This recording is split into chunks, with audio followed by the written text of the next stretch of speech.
provide maybe some top tips for landlords and tenants, amid this crisis. As you said, we are in unprecedented times. So if I'm a landlord, what are some of the key things that I need to look at? And for tenants, what should they be mindful about if they are going into a renewal, or perhaps they want to look at other options? I suppose for one, maybe, is this a good time to review locations? Maybe move closer to the city or closer to amenities, because maybe, rentals are falling. I don't know. What are some of your top tips for landlords and tenants? Ismail, I'll start with you first. Okay, good. Thank you. So, probably I've been focused on landlords, and then maybe I let Norris cover a little bit more of tenant, and maybe I give, as I said, I would like to maybe take this up to next week. And people can be, for those of you who are listening, do us a favor, put in your questions.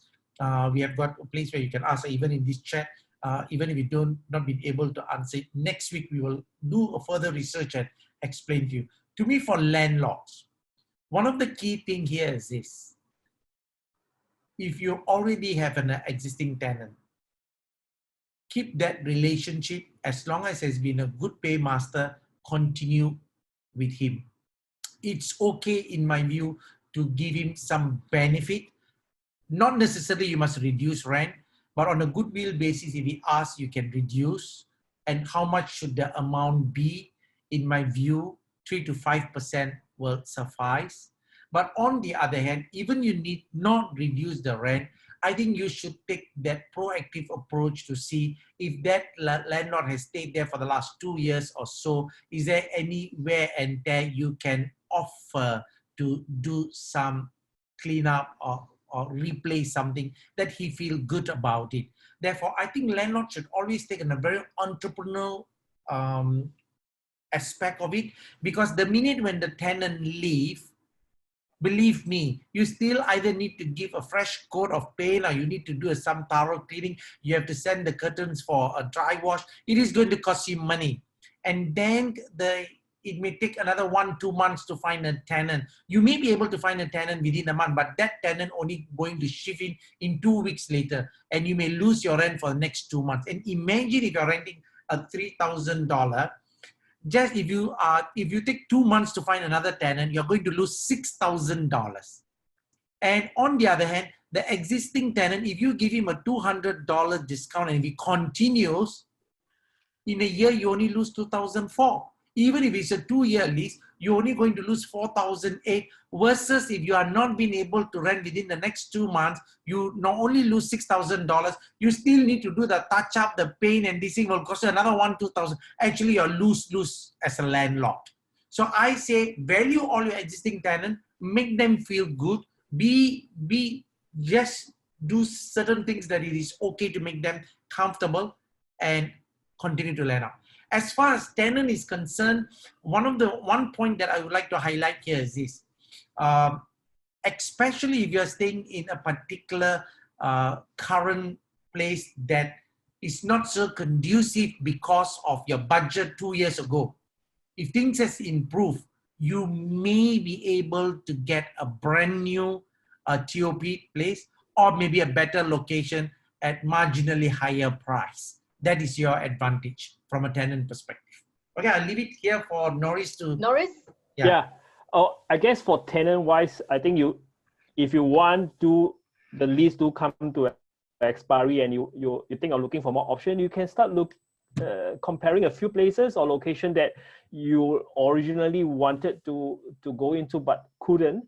But I would like to share from what I have experienced for the last few months is, don't expect to have or to get a big drop in terms of the rent, because the market is still pretty resilient the way I look at it. Because if you look at the previous last few slides that Shewing share, the drop is only like 1% or a very marginal low percent. So, and some popular location, you don't even see a drop. District 15 is still holding on well. So if let's say you are living at the upper East Coast, you want to move down to Tanjong Rhu or Katong, you don't expect a rent drop there. You may still have to pay the same rent 2 years ago when you do not want to come up with a kind of budget. So just do your homework and like what the slide here say, manage your expectation. If not, you can just negotiate with your current landlords for a better rent. Like what Ismail says, some landlord may be willing to give you a little bit more discount, and then it'll be better that way. Thank you both. And I just wanted to say that we put use technology there because it's more convenient, right? You could do maybe virtual viewing of 20 properties, shortlist 5, and then physically visit only 5, compared to having to, physically go to 20 and look at each one of them. So again, just to put it out there that a lot of our PropNex agents, they are very e-savvy. So they have all the electronic digital means for you to engage them and look at properties. I just want to go to the next slide, just one of the last few slides here.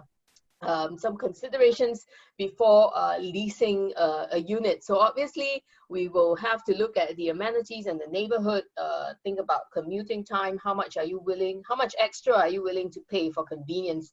And also I think maybe at this stage, maybe I'll ask Norris here, working out budget, right? So for the home purchase for HDB, for example, there's a MSR of 30%, for example. So in terms of rental, is there a benchmark where people need to say, oh, please do not spend X% of your monthly salary on rent?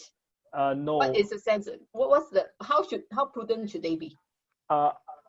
So far, most tenants will just work on the budget that was given with their package or budget given by the company when they are being assigned a position here.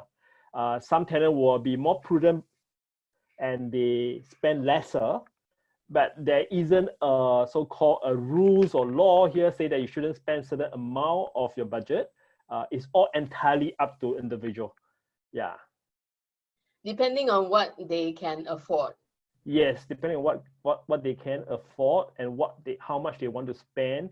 I have tenants who actually was given a certain amount of budget, but they are willing to spend higher than that. So that is entirely what they wanted to. But there are some corporate landlords out there. When it comes to personal lease, the corporate landlord asks for pay slip of the tenant to ensure that the tenants are able to pay the rent. So some tenants are not comfortable to provide such private information, but we have landlord out there that insist of having this kind of information. Thank you. Thank you. Before we end off, so we've not forgotten another group of stakeholders, investors. So we've touched on landlord, we've touched on tenant. For investors, so people who are maybe considering buying a unit for rental income, we've listed some locational attributes, and earlier I think Norris, you also alluded to some of these points, about being near international schools and commercial hubs. Are there factors that perhaps they need to consider? What about should they buy a mixed development? Should they buy a boutique development, or should they go for a massive condo? Does it matter? I guess it does matter. I think first time is always a location, the amenities. Then you look into the secondary, probably the whether it's boutique or hopefully the best is always you have ample of facilities.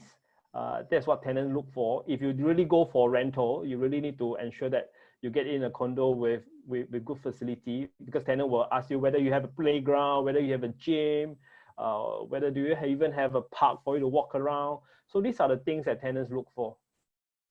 Okay, maybe if I add on this, definitely I think this is a topic that I've always talked about.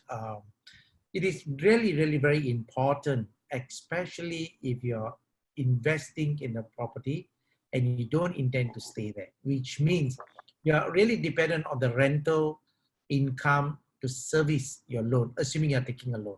And therefore, it is very important that the development that you're buying, the hinterland, the catchment area have got a relatively strong workforce. It did not necessarily it must be central business district. It could be part of a Jurong innovation plan, or it could be part of a pie labor, the master plan transformations, and there could be B1 officers and things like that and so on.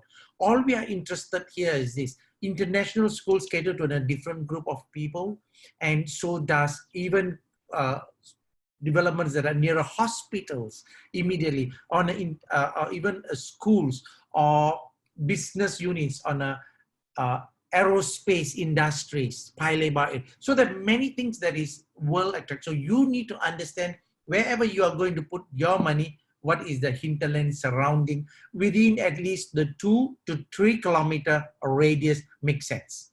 Anything beyond it is a bit further off.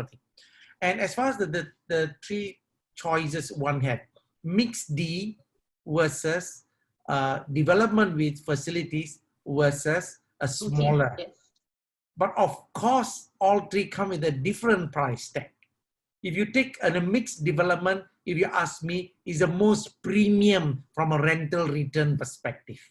Why I say that mixed developments, we are talking about bus interchange maybe below, or if not, you have a cold storage, or you have eateries and everything. And obviously the per square foot at entry level, one do pay a premium compared to a development without a mixed D, close to 15 to 20% more. Yeah, so obviously then you tend to get a better rental return.